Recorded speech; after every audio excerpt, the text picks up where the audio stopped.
Jadi sebelumnya kan kita sudah pernah bahas ya uji 2 sampel berpasangan. Contoh kasusnya seperti ini. Ya, jadi ada 2 sampel dan sampelnya tersebut berpasangan. Jadi contoh kasus yang sudah pernah kita bahas dengan menggunakan cara manual maupun dengan cara Excel adalah seperti ini ya. Suatu kegiatan penelitian eksperimental telah berhasil menemukan metode ABG sebagai metode baru untuk mengajarkan mata kuliah statistika.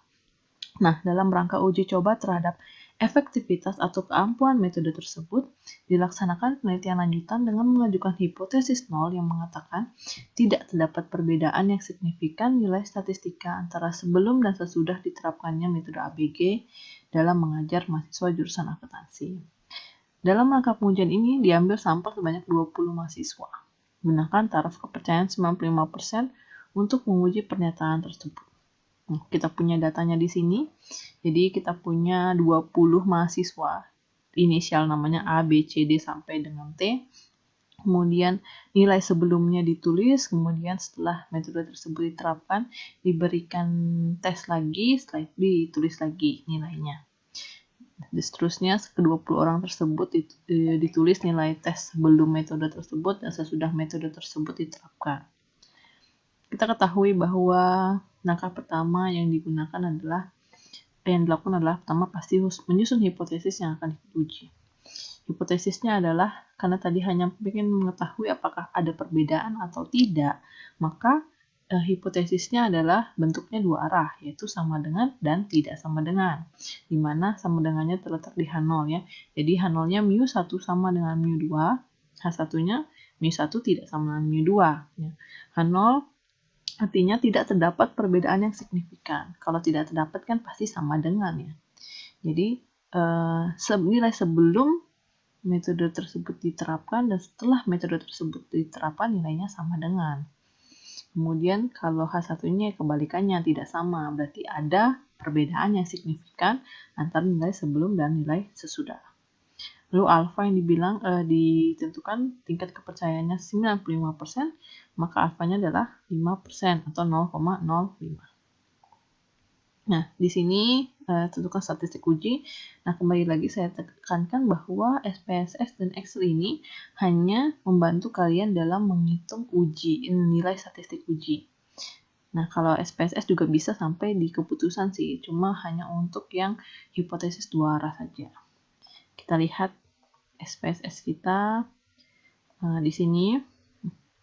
Tentunya yang pertama kita lakukan adalah inputasi data. Ya, kita input dulu datanya, baru kita lakukan analisis. Namun sebelum inputasi data di data view, kita harus ke variable view, yaitu kita identifikasi variabel yang akan kita input datanya. Tadi ada dua jenis variabel, yaitu nilai sebelum dan sesudah.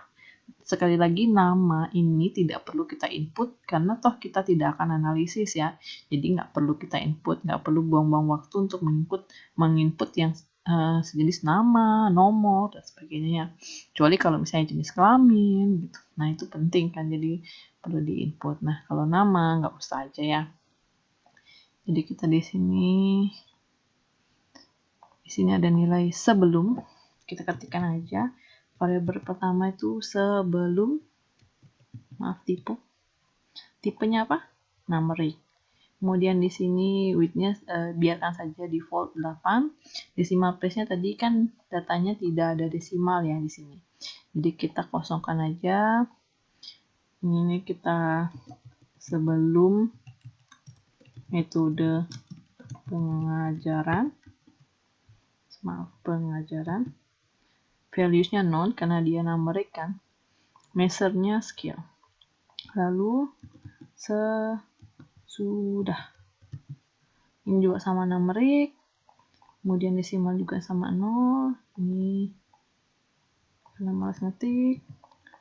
Nah, pipis aja. Kita ganti sesudah. Oke, scale measure-nya juga tetap scale. Align-nya biarkan saja, yang lain default. Lalu kita klik ke data view. Sekarang kita tinggal input. Input data.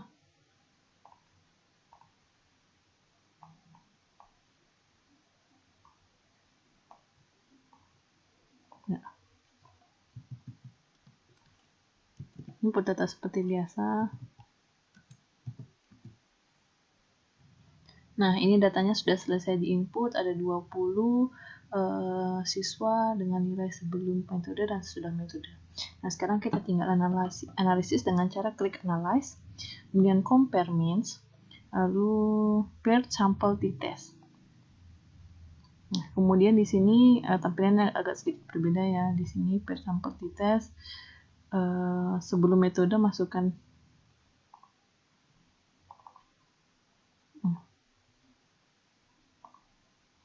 masukkan variabel sebelum di variabel 1 dan variabel sesudah di variabel 2 ya. Jadi sampai seperti ini.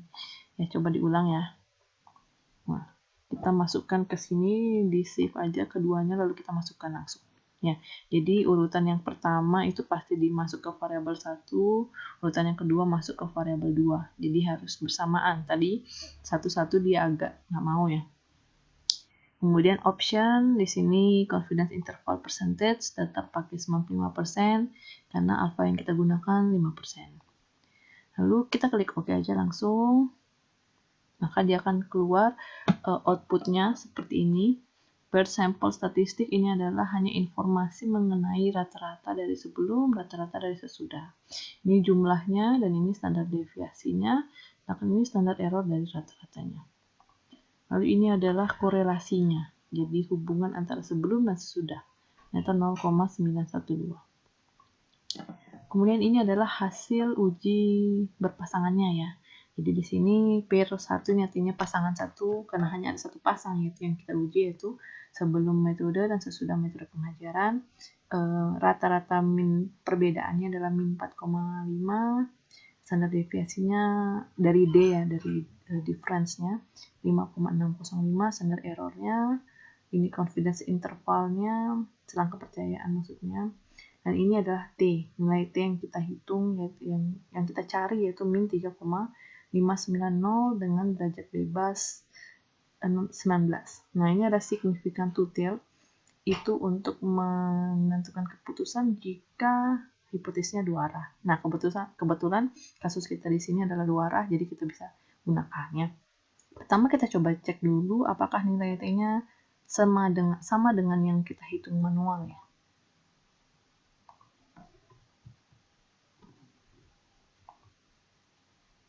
Nah, kita di sini dapatkan nilai T hitungnya di sini kan min 3,5902. Ya, ini adalah perhitungan manualnya dan Excel-nya tentunya juga sama. Jadi sudah sama ya, min 3,5902, derajat bebasnya adalah 19. Nah, kalau sebelumnya kan kita gunakan aturan tolak H0-nya, yaitu jika nilai mutlak dihitung lebih besar dari T-tabel, maka tolak H0 atau p-value kurang dari alpha. Nah, p-value ini artinya adalah nilai signifikan to tilt yang ada di SPSS ini. Ya, kita kalau nilai T, kalau kita gunakan nilai T, kita mutlakkan nilai T ya. Jadi nilai mutlak dari min 3,5902 itu sama dengan positif 3,5902. Kemudian T-tabel yang kita gunakan untuk derajat bebas 19 dengan alpha 0,05 pada to tail itu sebesar 2,093. Maka nilai mutlak T hitung itu lebih besar dibandingkan T-tabel kita ya. Kan 3,5902 lebih besar dari 2,093. Maka tolak H0.